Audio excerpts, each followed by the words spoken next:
அஸ்ஸலாமு அலைக்கும் வரஹ்மத்துல்லாஹி வபரகாத்துஹ். அனைத்து புகழும் அண்ட சராசரங்களை படைத்து பழிபளிக்கும் அல்லாஹ் ஒருவனுக்கே உரியது. இந்த வாரத்தில் வந்து ஆக்சுவலாக தொடர்ச்சியாக 2வது வாரத்தில் வந்து பேசுறதுக்கு வாய்ப்பு கிடைக்குன்னு தெரியல, நினைக்கல. அல்லாஹ்வுக்கே அனைத்து புகழும். இப்போ வந்து இந்த வாரத்தில் வந்து அதிகமாக ப்ரிப்பேர் பண்ண முடியலன்னு எனக்கு தெரிஞ்ச சில விஷயங்களை வந்து தொகுத்து சில விஷயங்களை பேச நினைக்கிறேன் இன்ஷா அல்லாஹ். இந்த விஷயத்தை பொறுத்த வரைக்கும் ஆக்சுவலாக நான் எல்லா வாட்டியும் பொதுவாக பேசும்போது நான் முஸ்லீம்ஸ் வந்து இல்லை வந்து நான் வந்து எப்படி வந்தேன், என்ன ரீசனால கவர்ந்து இந்த இஸ்லாத்தை ஏற்றுக்கிட்டேன் அப்படின்ற மாதிரி பேசுவேன் பொதுவாக. பட் இந்த வாட்டி நான் எப்படி பேச நினைக்கிறேன்னா, நம்ம முஸ்லீம் நண்பர்கள் நிறைய பேர் வந்து ஈமான்ல வந்து ரொம்ப பலகீனமாக இருக்காங்க. இல்லை வந்து நாமளும் சரி மற்றவங்களும் சரி எல்லாருமே சரி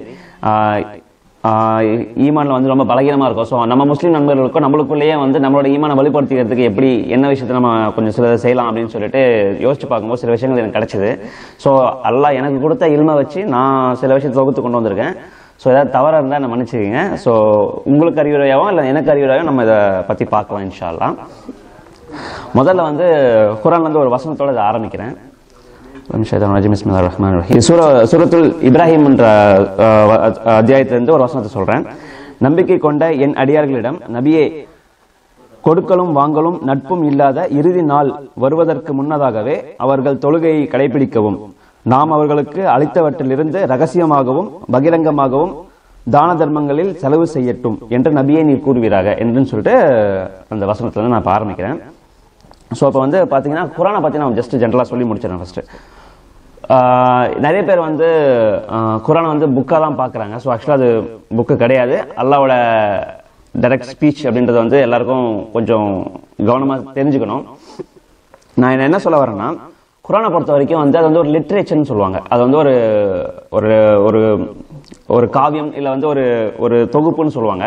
ஸோ லாஜிக்காக பார்த்தீங்கன்னா உலகத்தில் வந்து எத்தனையோ லிட்ரேச்சர்ஸ் இருக்கு, சரிங்களா? ஸோ எத்தனையோ புத்தகங்கள் இருக்கு, எத்தனையோ வந்து எழுத்துக்கள் இருக்கு, எழுத்துப்பூர்வமாக கொண்டு வந்த அந்த புத்தகங்கள் இருக்கு. பட் குர்ஆன்ல என்ன ஸ்பெஷாலிட்டி இருக்குன்னா, குர்ஆனை பொறுத்து அதாவது வந்து ஒரு லிட்ரேச்சரோட பவர் எப்படி நம்ம முடிவு பண்றதுன்னு பார்த்தீங்கன்னு வச்சுங்களேன், அது வந்து ஆடியன்ஸை எப்படி இன்ஃப்ளூயன்ஸ் பண்ணுது அப்படின்றத பொறுத்து தான் நம்ம வந்து அந்த லிட்ரேச்சரோட பவர், அந்த லிட்ரேச்சரோட வேல்யூவை நம்ம வந்து டிசைட் பண்ணுவோம். ஸோ இதில் என்ன சொல்ல வரேன்னா, குர்ஆன் வந்து முஸ்லீமோட சமூகத்தை பொறுத்த வரைக்கும் எவ்வளவு டிரான்ஸ்ஃபர்மேஷன் நடந்திருக்கு. அந்த ஒரே ஒரு சிங்கிள் டெக்ஸ்ட் 1400 வருஷத்துக்கு முன்னாடி வந்த அந்த சிங்கிள் டெக்ஸ்ட்டை வச்சு இவ்வளவு ஒரு மக்கள் இன்ஃபுளுன்ஸ் ஆயிருக்காங்களா அப்படின்னு நீங்க ஏதாவது ஒரு புத்தகத்தை தேடினீங்க இந்த உலகத்துல அப்படின்னு பாத்தீங்கன்னா, அதை குர்ஆனை தாண்டி வேற எந்த ஒரு புத்தகமும் அப்படி இருக்காது. எந்த ஒரு ஸ்கிரிப்சரோ இல்ல லிட்ரேச்சர்ஸோ அந்த ஒரு மாடிஃபிகேஷனை கொண்டு வந்திருக்காது, சரிங்களா? சோ இது வந்து முத வந்து தெரிஞ்சுக்க வேண்டிய ஒரு விஷயம் முக்கியமா. சோ குர்ஆன் பாத்தீங்கன்னா 3 விஷயங்கள் மெயினா சொல்லலாம் குர்ஆனை பத்தி. அதுல இருக்க அதிசயத்தை பத்தி என்னன்னு பாத்தீங்கன்னா, முதல்ல வந்து சயின்டிபிக்கா சொல்லலாம். சயின்டிபிக்கா என்னென்ன மிராக்கிள்ஸ் இருக்கு, என்ன அதிசயங்கள் இருக்குன்றத பத்தி நம்ம பொதுவா நிறைய பேசிருக்கிறத பத்தி. இது முதல் விஷயம். 2வது விஷயம் பாத்தீங்கன்னா, சில விஷயத்த வந்து சில மிராக்கிள் வந்து எல்லாராலையும் பார்க்க முடியாது.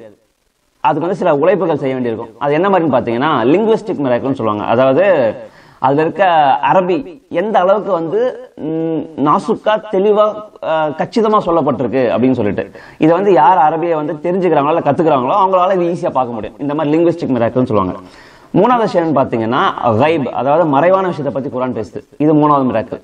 மறைவான விஷயம் பாத்தீங்கன்னா கடந்த காலத்துல என்ன நடந்துச்சுன்றதையும் எதிர்காலத்துல என்ன வரப்போகுதுன்றதையும் தெளிவா சொல்லுது. சோ இந்த 3 பாட்டை நீங்க யோசிச்சு பாத்தீங்கன்னா, இது வந்து மனுஷனாலேயோ இல்ல ஹியூமன் மேடோ இல்ல வந்து இது தற்செயலா வந்த விஷயமோ நீங்க யோசிக்கவே முடியாது. சோ இதுதான் வந்து ஒரு ஸ்பெஷாலிட்டின்னு சொல்லலாம். குர்ஆன்ல வந்து இது இறைவன் கிட்ட இருந்து வந்ததுக்கான ஆதாரம்னு சொல்லலாம், சரிங்களா? இந்த 3 விஷயம் வந்து ரொம்ப முக்கியமான விஷயம். சோ இந்த 3 விஷயத்தை பத்தி நான் இன்ஷா அல்லாஹ் இதுக்கு அப்புறமா வரக்கூடிய வீடியோஸ்ல வந்து நான் தெளிவா இதை பத்தி பேசலாம் இன்ஷா அல்லாஹ். சோ இப்போ அடுத்து என்னன்னு பாத்தீங்கன்னா, நம்ம கிட்ட ஈமான் கம்மியா இருக்குன்னு நம்ம பத்தி பேசணும் இல்லையா? நிஜமாலேயே வந்து சில காரணத்தை நம்ம யோசிச்சு பார்க்கணும். என்ன ரீசன்னால நம்ம கிட்ட தக்குவாவோ இல்ல ஈமானோ ரொம்ப கம்மியா இருக்கு, என்ன ரீசன்னால வந்து நம்ம சரியா நம்ம அல்லாஹ்வோட கட்டளையும் ரசூலாவோட வழியும் கரெக்டா ஃபாலோ பண்ண முடியல அப்படின்றதுக்கு நம்ம காரணத்தை தேடணும்னு வச்சுக்கலாம். என்ன பொறுத்த வரைக்கும் என்னோட அறிவுல ஒரு 3 விஷயம் எனக்கு தெரிஞ்சிச்சு. அதை நான் ஷேர் பண்ண நினைக்கிறேன். தப்பா இருந்தா என்ன மன்னிச்சுங்க. முதல் விஷயம் பாத்தீங்கன்னு வச்சுங்களேன், முதல்ல அல்லாஹ்னா யாரு அப்படின்றத வந்து நம்ம முழுசா தெரிஞ்சுக்காதது முதல் காரணம் நான் நினைக்கிறேன். அல்லாஹ்வை பத்தி முழுசா தெரிஞ்சுக்காதவங்க வந்து கன்ஃபார்மா அவர் சொல்ற கட்டளை, அல்லாஹ் சொல்ற கட்டளையை வந்து எடுத்து நடத்துறதுக்கு நம்ம தயக்கம் காட்டுவோம், இல்ல வந்து அலட்சியமா இருக்கும். முதல் விஷயம். சோ லாஜிக்கா பாத்தீங்கன்னா நீங்க இமேஜின் பண்ணலாம், நீங்க வந்து நம்ம வந்து எப்படி சொல்றது, ஒரு கூட்டுக்குள்ளேயே இருக்கும். பூமின்ற ஒரு சின்ன இடத்துக்குள்ளேயே இருந்துகிட்டு நம்ம சுத்தி பார்க்கும்போது அல்லாஹ்வோட படைப்புகளை பார்க்கணும். அதனால தான் அல்லாஹ் வந்து தெளிவா யோசிங்க, நீங்க வந்து வானத்தை பத்தி நிறைய யோசிங்க அப்படின்னு சொல்லிட்டு அல்லாஹ் சொல்றான் ஆக்சுவலா குர்ஆன்ல. சோ ஏன் அப்படி சொல்றான்னா அல்லாஹ்வோட வல்லமையும் அவனோட கெப்பாசிட்டி, அவன் யாரும் அவனோட கெப்பாசிட்டி என்னன்றதை வந்து உங்களுக்கு தெளிவா தெரிஞ்சுக்கிறதுக்காகவும் இல்ல சொல்றதுக்காகவும் தான் அந்த மாதிரி அந்த விஷயத்த சொல்லி காட்டுறான் அல்லாஹ். சோ நிஜமாலேயே அல்லாஹ்வோட கெப்பாசிட்டி என்ன, அவனால என்ன முடியும் என்ன முடியாது, ஐ மீன் முடியாதுன்னு எதுவுமே கிடையாது, என்ன முடியும், அவன் யாரே, அவன் எங்க இருக்கான் அப்படின்றத வந்து உங்களுக்கு நல்லா தெளிவா தெரிஞ்சிச்சுனா தான் அவனோட கட்டளை நீங்க வந்து அந்த அளவுக்கு இம்பார்ட்டன்ஸ் கொடுப்பீங்க ஆக்சுவலா.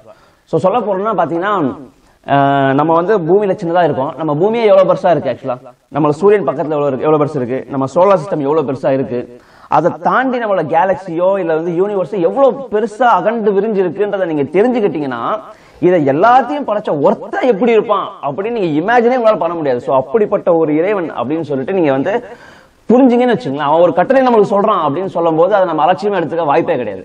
சோ அதனால அல்லாஹ் யாருன்றதை தெளிவா புரிஞ்சுக்கிறது ஒரு முஸ்லீமோட முக்கிய கடமை நான் நினைக்கிறேன் ஆக்சுவலா.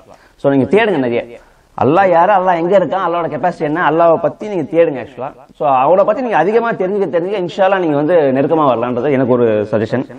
ரெண்டாவது வந்து என்னன்னு பாத்தீங்கன்னா இது வந்து ஒரு பொதுவா எல்லாருக்கிட்டையும் இருக்க விஷயம், பட் வந்து நம்ம அதிகமா இதை பத்தி சிந்திக்கிறோமா இல்லையான்னு எனக்கு தெரியல. என்னன்னு பாத்தீங்கன்னா இந்த மோகம், இந்த உலகத்தோட மோகம் சொல்லுவாங்க இல்லையா, அது வந்து நம்ம கிட்ட அதிகமா இருக்கு. இது தெரிஞ்சோ தெரியாம நம்ம கிட்ட இருந்துட்டே தான் இருக்கு எப்பவுமே. அதனாலதான் நம்ம வந்து துணிஞ்ச ஒரு விஷயத்தை நம்ம இறங்கி அல்லாஹ்வோட பாதையில செய்ய மாட்டோம்னு சொல்லிட்டு எனக்கு தெரியுது. என்னன்னு பாத்தீங்கன்னா எல்லாமே இமேஜின் பண்ணி பாருங்களேன், நம்மளை சுத்தி இருக்கிறவங்களை தாண்டி தான் நம்மளோட அதாவது சுத்தி இருக்கிறவங்க பொறுத்து நம்ம வாழ்க்கை வந்து இன்டைரக்டா இன்ஃபுளுன்ஸ் ஆகுது. இன்டைரக்டா அதோட தாக்கம் வந்து நம்ம கிட்ட இருந்துட்டே இருக்கு. சோ நம்ம ஆழ்ந்து சிந்திச்சு பார்த்தோம்னா நம்ம கிட்ட எவ்வளவு லவ் ஃபார் திஸ், அதாவது இந்த உலகத்தோட மோகம் எவ்வளவு அதிகமா இருக்குன்னு நம்ம வந்து யோசிச்சு பொறுமையா பாத்தீங்கன்னு தனியா உட்காந்து யோசிச்சு பாத்தீங்கன்னு உங்களுக்கு தெரியும்.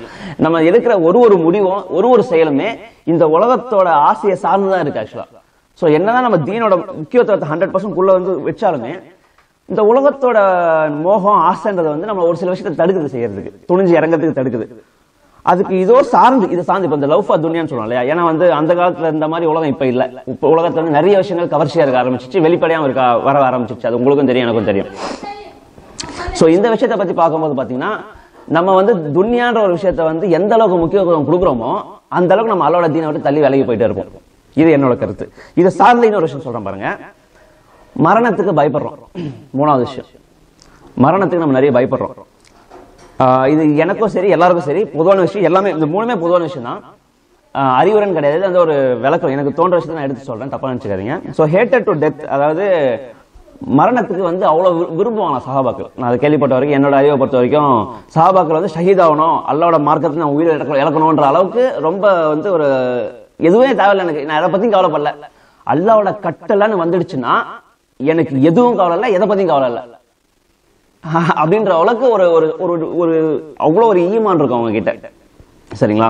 சோ இந்த ஒரு மூணு விஷயம் வந்து நான் நினைக்கிறேன் சஹாபாக்கள் கிட்ட ஆழமா இருந்துச்சுன்னு சொல்லிட்டு. இதை தாண்டி நிறைய விஷயங்கள் இருந்திருக்கு அவங்க கிட்ட. எனக்கு தெரிஞ்சு இந்த முக்கியமான மூணு விஷயம் ரொம்ப அதிகமா தாக்கத்தை ஏற்படுத்துதோ அப்படின்னு சொல்லிட்டு எனக்கு தோணுது. சோ இந்த மூணு விஷயத்தை நம்ம கன்ஃபார்மா சற்று கொஞ்சம் அமைதியா உட்காந்து தனியா உட்காந்து இதை பத்தி யோசிச்சு பார்க்கணும், நம்ம எந்த அளவுக்கு நம்ம இதெல்லாம் நம்ம வாழ்க்கையில இருக்குன்னு சொல்லிட்டு. சரிங்களா?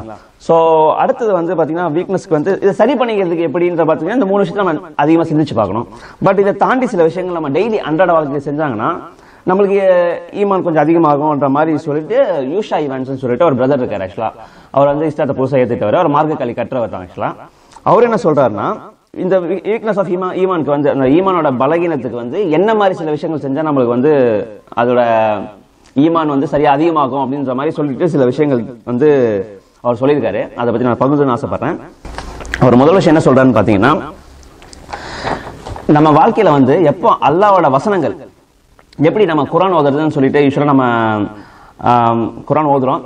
பட் எல்லாத்துக்குமே நன்மை இருக்கு ஆக்சுவலா, குர்ஆன் ஓதுறதுல நன்மை இருக்கு. பட் பிரச்சனை என்னன்னா அல்லாஹ் என்ன சொல்றான்றதை நம்ம புரிஞ்சு நடக்கிறது வந்து ரொம்ப ரொம்ப ரொம்ப ரொம்ப முக்கியமான விஷயம். ஏன்னா அரபில நிறைய பேர் குர்ஆன் ஓதுறத பார்த்திருக்கேன், மாஷா அல்லாஹ், நல்ல விஷயம், ஒரு பிரச்சனை இல்லை. பட் சைமல்டேனியஸா தயவு செய்து குர்ஆன்ல அல்லாஹ் என்ன சொல்றான்றதை புரிஞ்சுக்கங்க, அது ரொம்ப ரொம்ப ரொம்ப ரொம்ப முக்கியமான விஷயம். சரிங்களா? ஏன்னா அல்லாஹ்வோட வசனம் கட்டளை வந்து நம்ம கிட்ட ஸ்ட்ரெயிட்டா பேசப்படுது.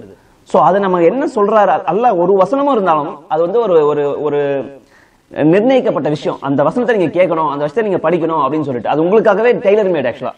சோ அதை பத்தி நீங்க சிந்திச்சு பார்க்கணும். டெய்லி ஒரு அல்லாஹ் குர்ஆனை பத்தி நம்ம படிச்சு பார்த்து புரிஞ்சு அதை தினமும் நம்ம சிந்திச்சு பார்க்கறது ரொம்ப முக்கியமான விஷயம்.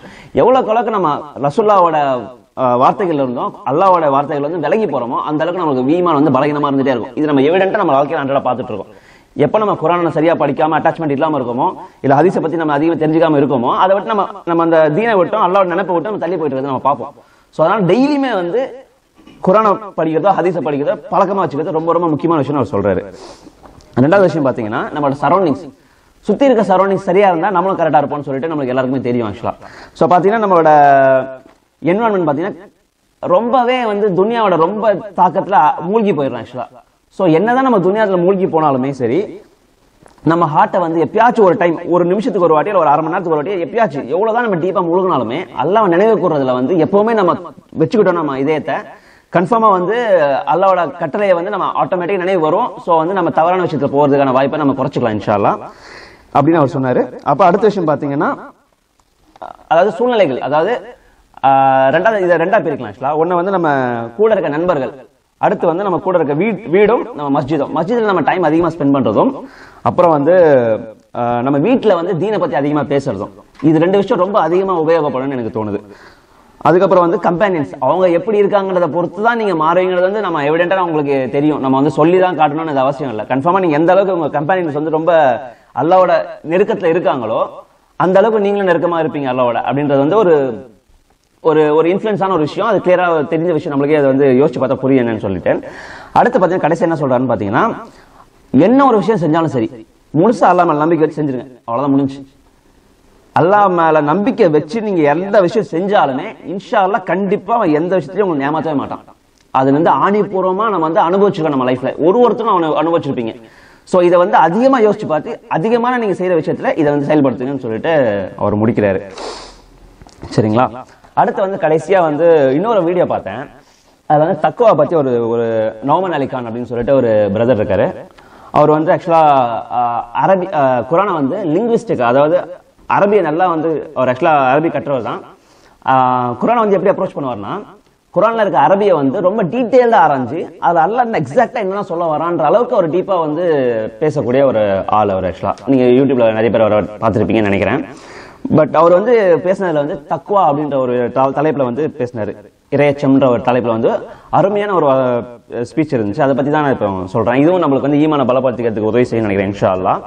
என்னன்னு பாத்தீங்கன்னா தக்குவா அப்படின்ற வார்த்தையை பத்தி கொஞ்சம் தெளிவா எக்ஸ்பிளைன் பண்ணாரு ஆக்சுவலா அவரு. அது என்ன சொல்றாருன்னா தக்குவான்ற வார்த்தை எதுல இருந்து டிரைவ் பண்ணுது, அரபியில எதுல இருந்து வந்துச்சுன்னு பாத்தீங்கன்னா விகாயா அப்படின்ற ஒரு அரபி வார்த்தையில இருந்து டிரைவ் பண்ணதுதான் தக்குவா அப்படின்னு சொல்றாங்க. சரிங்களா? விகாயா அப்படின்னா என்ன மீனிங்னா டு ப்ரொடெக்ட், அதாவது நம்ம பாதுகாத்துக்கிறது அப்படின்னு அர்த்தம். எக்ஸாக்டா சொல்ல போனா விகாயான்ற வார்த்தைக்கு அர்த்தம் என்னன்னா நம்மள பாதுகாத்துக்கிறதுன்னு அர்த்தம். சோ பாதுகாத்துக்கிறது அப்படின்ற விஷயம்னா என்னன்றது பாத்தீங்கன்னா the idea of protecting yourself, அதாவது நம்மளே பாதுகாத்துக்கிறது. எப்ப நம்ம பாதுகாத்துப்போம்? லாஜிக்கா நீங்க யோசிச்சு பாருங்க, எப்ப நம்மள பாதுகாத்துப்போம்? நம்மளுக்கு ஏதாவது ஆபத்து வருது அப்படின்ற நேரத்துல நம்ம பாதுகாத்துப்போம் நம்மள. சோ நம்மளுக்கு எப்ப ஆபத்து வருது நமக்கு தெரியுமோ அப்ப நம்மள பாதுகாத்துப்போம். என்ன மாதிரி பாதுகாத்துப்போம்? சிம்பிளா பாத்தீங்கன்னா வீட்டுல வந்து வெளியில இருக்கோம், வெளியில ஏதாவது ஆபத்து இருக்குன்னு வச்சுங்களேன், வீட்டுக்குள்ள வந்துருவீங்க, கதவை சாத்திப்பீங்க, ஜன்னல் எல்லாம் மூடிப்பீங்க.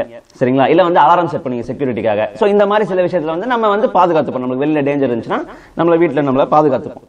இதே மாதிரிதான் நம்ம வாழ்க்கையிலயும் ஒரு டேஞ்சர் இருக்கு. எப்பனா அல்லாஹ்வோட கட்டளை எப்ப நம்ம மீறுறோமோ அப்போ அது வந்து ஒரு பெரிய ஒரு டேஞ்சர் நம்மளுக்கு அது ஆக்சுவலா. சோ அதுல இருந்து பாதுகாத்துக்கிறது தான் தக்குவா அப்படின்ற ஒரு விஷயம் தேவைப்படுது. சரிங்களா? இதுதான் வந்து அல்லாஹ் தெளிவா சொல்றான். இதுதான் அவரை பத்தி பேசினார் ஆக்சுவலா. சோ வந்து ஆக்சுவலி ஸ்பீக்கிங் நிஜமாவே பயம் இருந்ததுன்னா நம்மளுக்கு ப்ரொடெக்ட் பண்ணிப்போமா நம்மள அப்படின்னு பாத்தீங்கன்னா நாட் நெசசரிலி. கண்டிப்பா நம்ம வந்து எல்லா நேரத்திலுமே பயம் இருந்துச்சுன்னா நம்மளுக்கு வந்து நம்மள ப்ரொடெக்ட் பண்ணிப்போம் அப்படின்னு அர்த்தம் கிடையாது. பயம் இருந்தா சில நேரத்துல நம்ம அலட்சியமா கூட போலாம் இல்லைங்களா? ஆனா ஆக்சுவலி ஸ்பீக்கிங் பாத்தீங்கன்னா இதுல வந்து ப்ரிகாஷன்ஸ் எடுக்கிறது, அந்த பயத்துக்கு ஏத்த ப்ரிகாஷன்ஸ் எடுக்கிறது நம்ம ஆக்சுவலா தக்குவான்னு சொல்றாங்க. சரிங்களா? ஃபார் எக்ஸாம்பிள் பயம் இருக்கு, பட் இருந்தாலும் நான் கதவை திறந்து போட்டு போறேன், எந்த பிரச்சனையும் நான் கவலைப்படல அப்படின்னு சொல்லிட்டு அந்த மாதிரி அலட்சியமா இருக்கும் பாத்தீங்களா? அது நான் இப்ப சொல்லும் போது இந்த எக்ஸாம்பிள் எவ்வளவு முட்டாள்தனமா இருக்குன்னு உங்களுக்கு தெரியுது. பட் அதோட ஒரு கொடூரமான விஷயத்துல வந்து நம்ம அலட்சியமா இருக்கோன்றதான் நீங்க புரிஞ்சுக்க வேண்டிய ஒரு விஷயம். சரிங்களா? சோ இப்ப என்னன்னா நம்ம வந்து அல்லாஹ் என்ன சொல்றாங்கன்னா அவனோட கட்டளைகளுக்கு ஏத்த மாதிரி நம்ம வந்து ப்ரிகாஷன்ஸ் எடுத்துக்கணும். அந்த நரகத்தோட நெருப்புல இருந்து நம்ம பாதுகாத்துக்கிறதுக்கு நம்ம எடுக்க வேண்டிய ப்ரிகாஷன்ஸ் தான் அல்லாஹ் தக்குவான்னு சொல்றான். அதாவது ப்ரொடெக்ட் யுவர் செல்ஃப் அப்படின்னு சொல்றான் அல்லாஹ். சரிங்களா? இப்ப வந்து பாத்தீங்கன்னா இப்ப தக்குவா அப்படின்ற ஒரு வார்த்தை வந்து நான் ஆக்சுவலா லாஸ்ட் டைம் பேசும்போது குர்ஆன்ல சில வார்த்தைகள் எத்தனை வாட்டி ரிப்பீட் ஆயிருக்கு, அதுல ஒரு மிராக்கிள்ஸ் பத்தி நான் தெளிவா சொன்னேன் உங்ககிட்ட. பட் இந்த தக்குவால என்ன ஸ்பெஷாலிட்டின்னு பாத்தீங்கன்னு வச்சுங்களேன், அல்லாஹ் இந்த வார்த்தையை வந்து more than 200 டைம்ஸ் ரிப்பீட் பண்ணிருக்கான். more than 200 times. சரிங்களா? 200 வாட்டிக்கு மேல குரான்ல இந்த வார்த்தை ரிப்பீட் ஆயிட்டே இருக்கு. மொத்த குரான் நீங்க படிச்சீங்கன்னா. இதே வந்து நீங்க ரமதான்ல நோம்பு வைங்க அப்படின்ற ஒரு கட்டளை இருக்கு. சரிங்களா? அந்த கட்டளை எந்த வசனத்துல இருக்குன்னா பக்கரால 185 வசனத்துல வந்து அல்லாஹ் வந்து ரமதான்ல நோம்பு நோக்குங்க அப்படின்னு சொல்லிட்டு நம்ம கட்டளை ஏறலாம். இது எத்தனை வாட்டி ரிப்பீட் ஆயிருக்கு? ஏதாவது கெஸ் பண்ண முடியுமா? ரமலான்ல நோம்பு வைங்கன்ற ஒரு கட்டளை அல்லாஹ் எத்தனை வாட்டி குரான்ல மொத்தமா சொல்லியிருக்கான்னா ஒரே வாட்டி தான் சொல்லியிருக்கோம். ஆனா நம்ம எத்தனை பேர் கரெக்டா நோம்பு இருக்கிறோம்? நிறைய பேர் நோம்பு இருக்கிறோம் இல்லையா? அது மெஜாரிட்டியா இருக்கு ஆக்சுவலா. பட் தக்வா எத்தனை பேர்கிட்ட அதிகமா இருக்கு, எத்தனை பேர்கிட்ட நிறைய வாட்டி அதை செயல்படுத்தணும் நம்ம வாழ்க்கையில அப்படின்னு பாத்தீங்கன்னா கம்மியா இருக்கும். ஏன்னா எது நம்மளுக்கு கஷ்டமா இருக்கோ அது அல்லாஹ் திருப்பி திருப்பி திருப்பி திருப்பி நம்மளுக்கு வலியுறுத்திட்டே இருக்கும். சோ நம்ம ஈஸியா நோம்பு நோட்டுறோம். பட் தக்குவாவோட நோம்பு நோக்கிறது தக்குவாவோட எப்பவுமே இருக்கிறது. அதை வந்து நம்ம சரியா செய்ய மாட்டோம், அல்லாஹ்க்கு தெரியும். அதனால தான் அல்லாஹ் திருப்பி திருப்பி திருப்பி திருப்பி அந்த தக்குவாவை பத்தி 200 வாட்டிக்கு மேல குரான்ல சொல்லி காட்டிட்டே இருக்கும். சரிங்களா? இது ரொம்ப ரொம்ப ரொம்ப முக்கியமான விஷயம், நம்ம சிந்திச்சு பார்க்க வேண்டிய விஷயம்.